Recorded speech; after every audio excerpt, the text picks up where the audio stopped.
Alfonso Cahero, A Journey into Finance History, Chapter 53. Introduction of the Sarbanes-Oxley Act, 2002.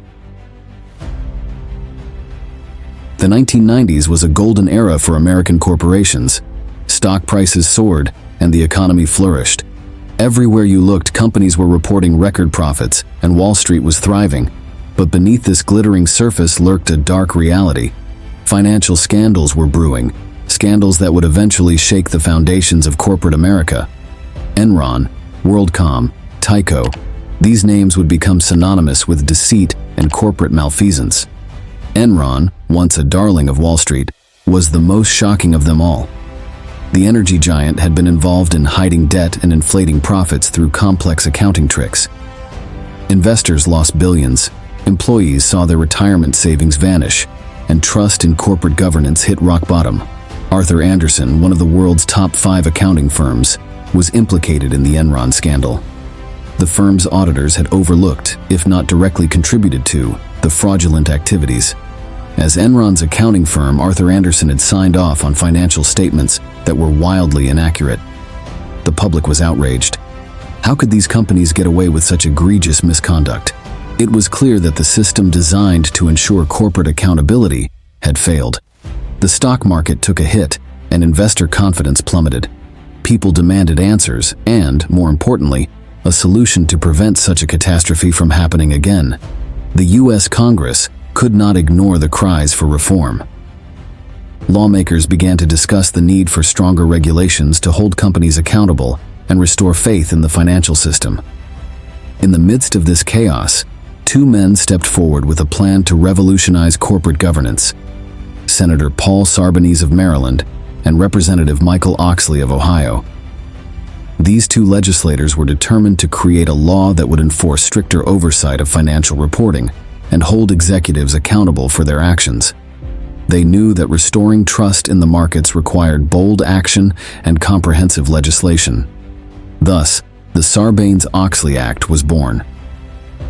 This new law aimed to tighten regulations on companies and their auditors, ensuring that the books were kept honestly and transparently. It introduced harsh penalties for those who engaged in fraudulent activities and sought to protect whistleblowers who exposed wrongdoing. The goal was simple: to rebuild the integrity of corporate America and safeguard the interests of investors. As Sarbanes and Oxley drafted their groundbreaking bill, they faced significant opposition. Many business leaders and lobbyists argued that the new regulations would be too burdensome and stifle economic growth. But Sarbanes and Oxley stood firm, convinced that without stringent oversight, the risk of future scandals would remain too high.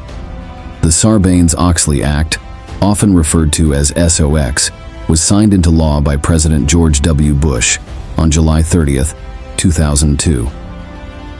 It marked a new era in corporate governance, promising to bring about transparency, accountability, and ethical business practices. The journey of the Sarbanes-Oxley Act from conception to implementation was a testament to the determination of those who believed in a fair and honest market. It was a response to a period of unprecedented corporate fraud, a time when trust had been shattered and needed to be rebuilt from the ground up. This law would become a cornerstone of American corporate governance, its effects felt across the business world for years to come. The rise of Enron is a story that began with promise and innovation, but ended in disgrace and disaster. Founded in 1985 through the merger of Houston Natural Gas and InterNorth, Enron quickly grew into one of the world's leading energy companies. Under the leadership of CEO Kenneth Lay and later Jeffrey Skilling, Enron was hailed as a trailblazer in the energy sector. Enron's business model was based on trading energy commodities, which allowed the company to capitalize on the deregulation of the energy markets. The company prided itself on its innovative strategies and cutting-edge technology. With rapid expansion and diversification, Enron seemed unstoppable. The company's stock price soared, making it a favorite among investors and analysts.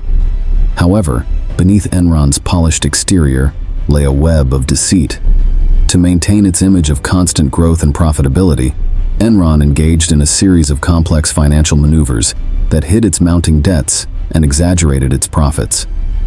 Special Purpose Entities, SPEs, were created to keep liabilities off the balance sheet, giving the illusion of financial health. One of the key architects of this fraudulent scheme was CFO Andrew Fastow. Fastow designed intricate partnerships and transactions that allowed Enron to hide its losses while appearing to generate substantial profits. This manipulation of financial statements misled investors and analysts, who continued to believe in Enron's bright future. The house of cards began to crumble in late 2001, when Enron's financial practices came under scrutiny. The company announced a massive restatement of earnings, revealing that it had overstated profits by nearly $600 million over several years. The news sent shockwaves through the financial world, and Enron's stock price plummeted.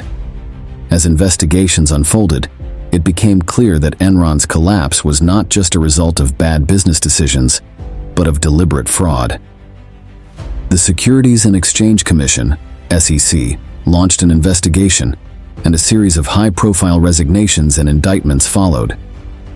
Kenneth Lay, Jeffrey Skilling, and Andrew Fastow were all implicated in the scandal. Enron's bankruptcy filing on December 2, 2001 was the largest in U.S. history at the time. Thousands of employees lost their jobs and life savings, and investors saw billions of dollars evaporate. The collapse also led to the dissolution of Arthur Andersen, Enron's auditing firm, which was found guilty of obstructing justice by shredding documents related to the audit. The Enron scandal highlighted significant flaws in corporate governance and financial regulation. It exposed the extent to which companies could manipulate financial statements without adequate oversight. The public and lawmakers alike were outraged by the sheer scale of the fraud and the devastating impact it had on so many lives. In the aftermath of Enron's collapse, there was a clear need for reform. The scandal served as a catalyst for the creation of the Sarbanes-Oxley Act. Senator Sarbanes and Representative Oxley recognized that without stronger regulations, similar corporate frauds could occur in the future. They set out to create legislation that would restore integrity and transparency to corporate financial reporting. The Sarbanes-Oxley Act introduced stringent new rules for financial disclosure and audit practices. It aimed to protect investors by ensuring that companies provided accurate and truthful financial information. The act also sought to hold corporate executives accountable for their actions, imposing severe penalties for fraudulent behavior. The fall of Enron was a defining moment in American corporate history. It revealed the vulnerabilities in the financial system and the need for comprehensive reform. The Sarbanes-Oxley Act was a direct response to this crisis, representing a commitment to rebuilding trust and integrity in the business world. The lessons learned from Enron would shape corporate governance for years to come, emphasizing the importance of transparency, accountability, and ethical practices. Just as the dust from the Enron scandal was beginning to settle, another corporate giant, WorldCom, was about to fall. The telecommunications company, once a symbol of the booming tech sector, would soon become another emblem of corporate fraud. The WorldCom scandal would further expose the cracks in the financial system and amplify the call for reform. WorldCom, headquartered in Clinton, Mississippi, was founded in 1983 as Long Distance Discount Services, Inc., LDDS. Under the leadership of CEO Bernard Ebbers, the company grew rapidly through a series of acquisitions, becoming one of the largest telecommunications companies in the world. WorldCom was known for its aggressive expansion strategy, which included the high-profile acquisition of MCI Communications in 1998. Like Enron, WorldCom's success was built on a foundation of deception. To maintain its image of continuous growth and profitability, the company engaged in massive accounting fraud. From 1999 to 2002, WorldCom inflated its earnings by classifying operating expenses as capital expenditures, thereby artificially boosting its profits. CFO Scott Sullivan and other executives orchestrated this scheme, which involved hiding expenses in capital accounts and manipulating revenue figures. These fraudulent practices allowed WorldCom to report profits when, in reality, it was incurring significant losses. The company's financial statements, reviewed and approved by auditors from Arthur Andersen, were grossly misleading.